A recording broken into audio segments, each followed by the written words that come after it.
Well, hello again, my friends, and welcome to another episode of Dunswell Zoo. I hope you're all well.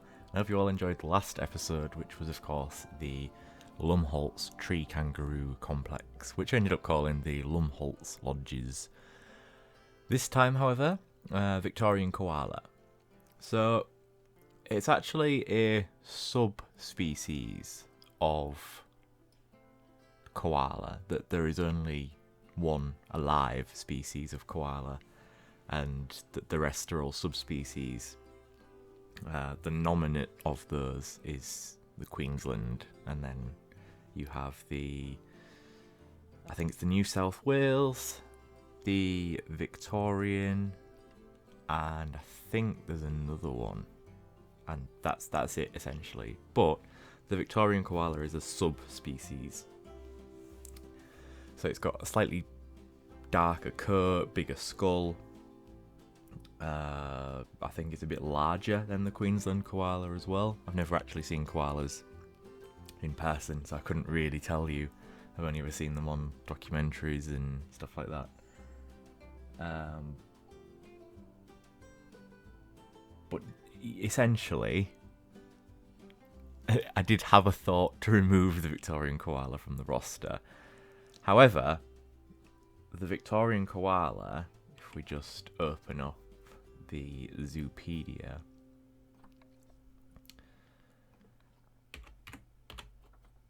Victorian koala, vulnerable, and here we go, yeah. So the males are significantly bigger than the females. Queensland koalas are between 24 inches to 30 inches. But I think that needs to be changed there, actually, Queensland koala, because it should be Victorian koala. Anyway, they live in eucalyptus forests. And you can see on the image here, there's like the ghost gum trees and some bushes down here, stuff like that. We're going to be sticking to the grassland. You can see that that's their regions there. Solitary animals, but ranges will often overlap. We're going to keep the females together, and we may have a couple of males. I was thinking of here we go. So Victorian koalas are much larger and stockier than Queensland koalas, with shaggier, thicker fur and fluffier ears. Koala fur is a good insulator. Koala joeys will feed on their mother's feces. I believe it's called pap. Koalas rarely drink, getting almost all the water they need from eucalyptus and fingerprints, blah, blah, blah, blah. So I was getting confused with the Queensland koala, if I can learn my alphabet. Spoiler alert for some of the animals what will be coming up. In the series, just be under koala, won't it? Because it's not a mod. There it is. Yeah, so before the fire season in 2019, you see these don't like grassland. So because of the difference in appearance and because of the obviously the fire season affecting numbers, and because of the IUCN status, I have decided that we're going to... Ooh, red kangaroo. I've decided that we're going to keep the Victorian koalas, at least for the time being. But I really don't like the fact that this has now become like a koala corner. So we may do a complete overhaul at some point in the future. Maybe we'll put the Victorian koalas in one corner, and we'll move the butterflies somewhere. We'll open this out into a koala and wombat habitat combined, because there's a fair amount of room back here. It's just the cave for the dingoes, but I can always shift that forward a little bit. Not that I suspect the koalas would like to be outside much anyway. But I digress. No more waffling. So when you think of Australia, if you're anything like me, you will think of Ayers Rock and this red desert and very dry, arid, sort of dead-looking plants. And that's what I want to go for in this habitat. Of course, we don't have the red sand terrain paint. We've only got the normal sand terrain paint, which is here. So I was thinking of doing the rock and submerging the rock in the grass, the ground rather, and then we'll put the planting in from there, and we'll just hide the terrain underneath. And these are the sort of plants that I've decided I'm going to be using. So we've got the Trodia grass, the red oak grass, the two variants, not that you can particularly tell. That one's the dry one and that one's the normal one. Wattle bush, ghost gum trees, and I forget what these are called. Spiny-headed matrush. So I've gone for the planting palette first, because the koalas don't really need a shelter.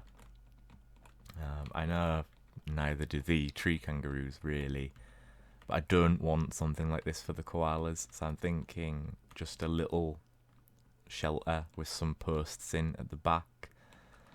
Up here there's all the climbing structures obviously, and they do have this bit of shelter in here.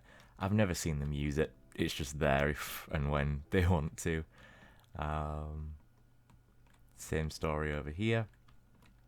This one's partly covered in because of course there's slightly more females, and yeah, never seen them use it, so I just think something really standard and really basic will work fine here, to be honest. So that's what I'm going to do. So I'm going to do this one off camera, the male habitat, and see how that turns out. And if it's a simple enough process and I like how it turns out, I may well do the Victorian koala female habitat, which is a bigger one. I may well do that one as a speed build, just because they are pretty simple. There's not going to be an awful lot going on. As for the next habitat after that, the southern hairy-nosed wombat, that's a little bit of a different story. Obviously, all the viewing for the koalas is going to be on the front, so I don't want people sort of bottlenecking down here. So I was thinking, could I get away with putting a path in here to allow people to view the southern hairy-nosed wombat? That might be something we'll experiment with in the next episode. But for now, we are focusing on the Victorian koala. So I shall see you all whenever this is finished. Shouldn't take too long, it's a fairly small habitat. I have an idea for what it's going to look like. So I shall see you all very shortly. Fingers crossed. Welcome back, everyone. I have now finished the first Victorian koala habitat, and we're starting around the back of the habitat here. This is the staff access down here, of course. I went for a rusticy sort of metal panel fence with these wooden beams.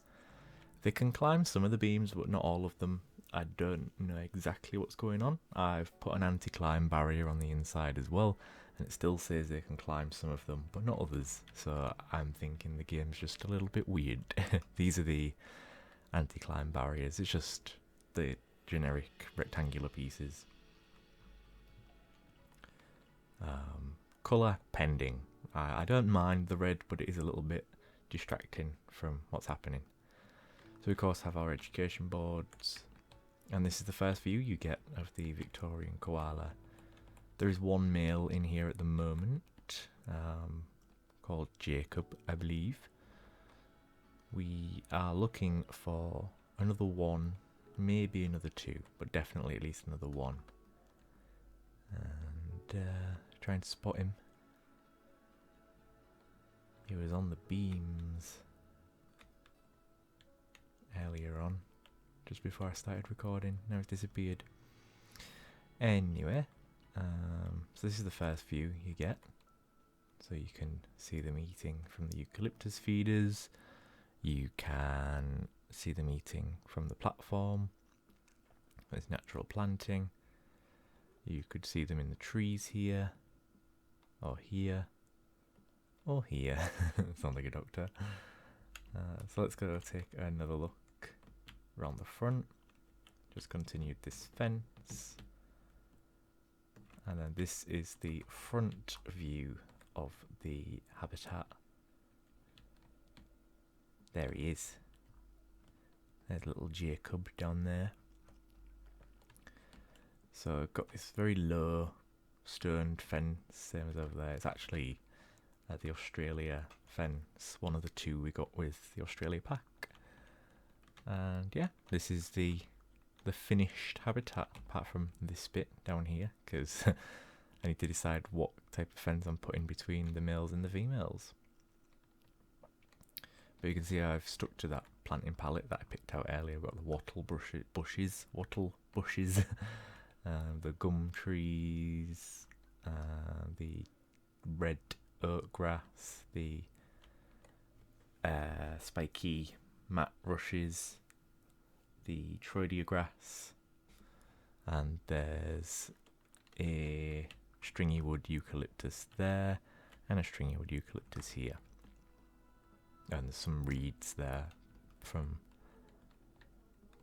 common reeds from temperate. I think they're also included in grassland. I just didn't have them in my palette, which is here. Education around the front. It just seemed a little bit barren without any education around the front. So I've put an education board there. It's not too obtrusive, you know, it's sort of towards the end of the habitat. You get your last view before you move on to the next habitat. We've got the outback pack rocks. So yeah, I'm really happy with how it's turned out. I decided against putting in a shelter here, which was just going to have some logs in it for the koalas to just grab onto to escape prying eyes. I decided, you know, these two trees, the stringy wood eucalyptus, they're tall enough, and you know the view's obscured enough that you wouldn't be able to see them if they was up here. And there's also this one down here.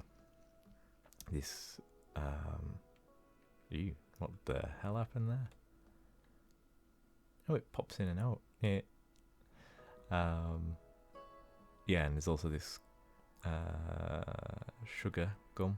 Is it sugar gum? Ghost gum. There's also that one down there as well. So I didn't put in that shelter in the end. I couldn't get a design to go right. So, other things I've decided. If we go into standard mode. This habitat pretty much going to be the same as this one, but I'm not going to do it as a speed build anymore because getting these rocks to cover the ground takes ages, and I don't have the patience to sit through that. So I'm going to do that off camera, and it's just going to look like this essentially. It's going to be another duplicate habitat. It'll be a bit bigger. And I'm probably going to go ahead and change the colour of the anti-climbing just because, you know, it's not a bad colour, but it's just a little bit, you're not focused here, you're sort of focused on what's going on in the back. So we need it to blend in a bit more, I think would be quite useful. Victorian Koala Habitat 2. There's going to be a couple of little cutaway parts in there because obviously there's no room for any donation bins around here. I mean, I could put that as a koala donation bin instead of a monarch butterfly donation bin. May do that actually. But yeah, definitely some cutaways for the donation bins and education points. Education signs, sorry, not education points. There. And then for the southern hairy-nosed wombat, I've decided that I am going to put a path in what will have its own its own dedicated viewing path essentially, and there's going to be a cutout in the middle, and we can put some planting and some donation bins and regular bins in there, and then that will be construction in the Australia house finished as far as new habitats is concerned. Then going to redo the yellow-footed rock wallaby hab, going to redo the second numbat hab, and I need to do a couple of tweaks on the platypus habs. Very, very minor tweaks though. Are they all... Oh no, here's one. Oh, that's the rear end. Such a happy little platypus. Oops. Yeah, such a happy little platypus. Anyway, I reckon that's going to do it for this episode. No, it's not. What am I on about? That's going to do it for this segment. I shall see you shortly. Well, I'll see you in a couple of seconds for this Victorian koala habitat, the second one for the females. Yeah, I shall see you shortly. Although, it's worth saying, this took me about 2, maybe 3 hours to completely finalise, like, everything. So, what time is it when I'm recording now? 7:45. Yeah, I don't think I'm going to have time to record the rest of it today. So, I will work on this and then record tomorrow. Not that that means anything to any of you, because you'll be watching it further down the line anyway, you're not watching it live. So, I shall see you in just a few seconds. Well, welcome back everyone, and I'm pleased to say that I've now finished the other Victorian koala habitat. You can see I've now changed the colour of the anti-climb material in here. It's this like mustardy yellow colour. If we just whip round the front, it sort of blends in, I think. More so with where these patches of grass are. When I'm looking at the habitat, I'm no longer drawn to the colour around the outside. It blends in a little bit better, I think. So I've kept it like this mustardy yellow colour. And we now have 3 male koalas in here. But of course what you're all waiting for is the habitat you haven't seen yet, which is this one. So it's, excuse me, it's bigger than the other one. It does house some more koalas. There's one there. That might be one back there. There's 2 already. That disappears when you... That's weird. So anyway, yeah. This habitat's bigger. Significantly bigger. Same sort of structure. You know, there's the climbing frames, the enrichment, there's all the planting. They've got the food in the middle. And they've got the eucalyptus feeders. It was really hard getting the eucalyptus feeders to fit in here, actually. There's a couple of times when 2 of them, there's one back here, and the other one was over there. I don't know where I've moved it to. It might be this one now, actually. It was over there. They weren't accessible for the koalas, so I had to move them around and change some of the terrain, and unfortunately we do get this bit of terrain popping through, but it can't be helped. It doesn't look unnatural anyway. It looks alright, you know. What am I trying to say? The shade would affect how the grass grows and stuff like that. It's a little dirt patch. At the end here, instead of having that fence again, like what's over there, we've got this nice natural rock wall and some slightly more desert-like planting. We've got some yellows in here, we've got some very dry-looking textures. Got the drin grass, the wattle bushes. And then we start to get towards the more greens. And then here we are with our tree kangaroos, which people seem to like.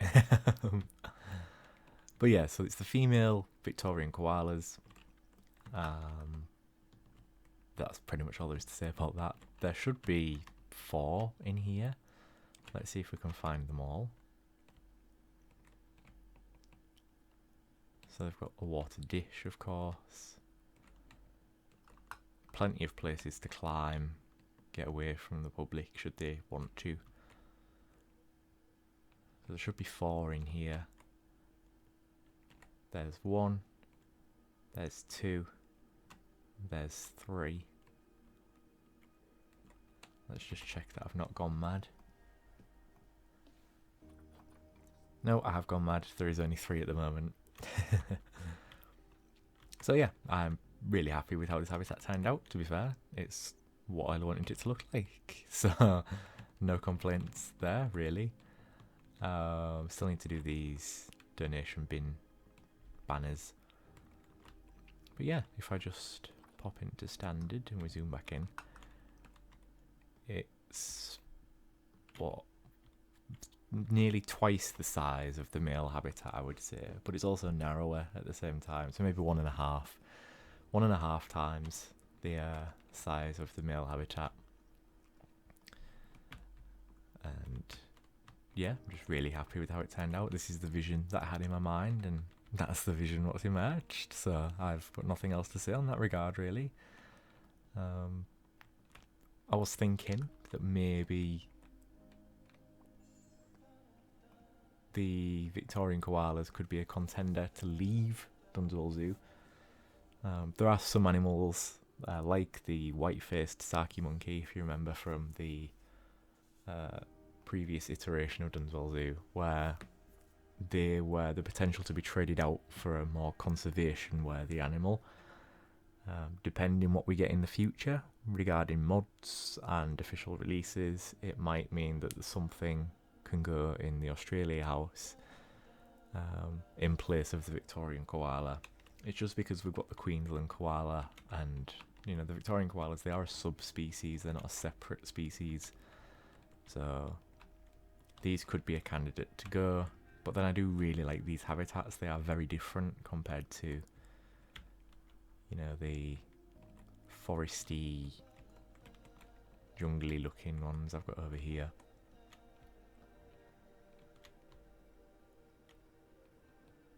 See if we can find Lucas, the male.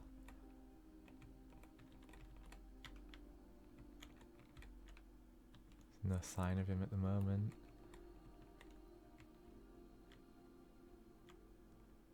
Watch him not being here. Oh, no, he's there. He has been boxed for some reason.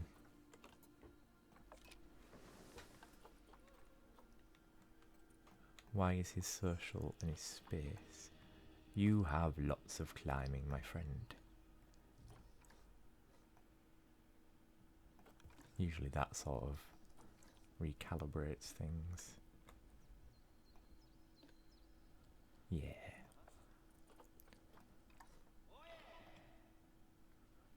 Just go back on pause. So anyway, yeah, that's the Queensland, no it's not, that's the Victorian koala habitats done. We've only got one left, which is the southern hairy-nosed wombat. Let's do a little bit of research now while we're all here, might as well. Southern hairy-nosed wombat. So again, they've got this dry, sort of aridy habitat. Grassland and temperate. Can only have a maximum of 2 adults. No interspecies.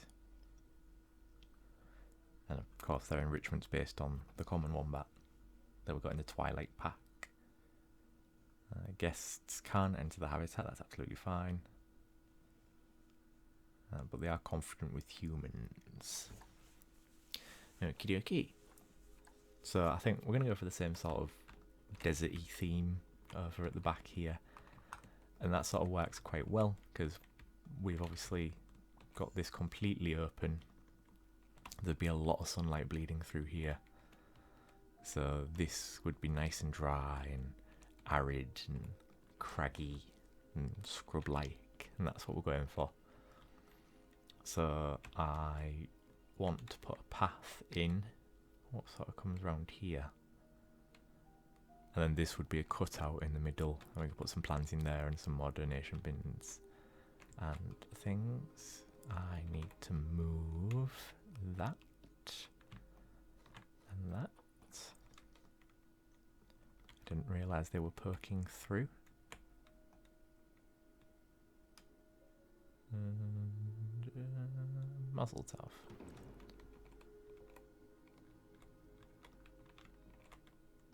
So yeah, let's actually do that now, because we can. So let's have the path come off here. Let's crank this up to 100. Let's have the path come off here. And then it come round there. And it come and join back up here, something like that.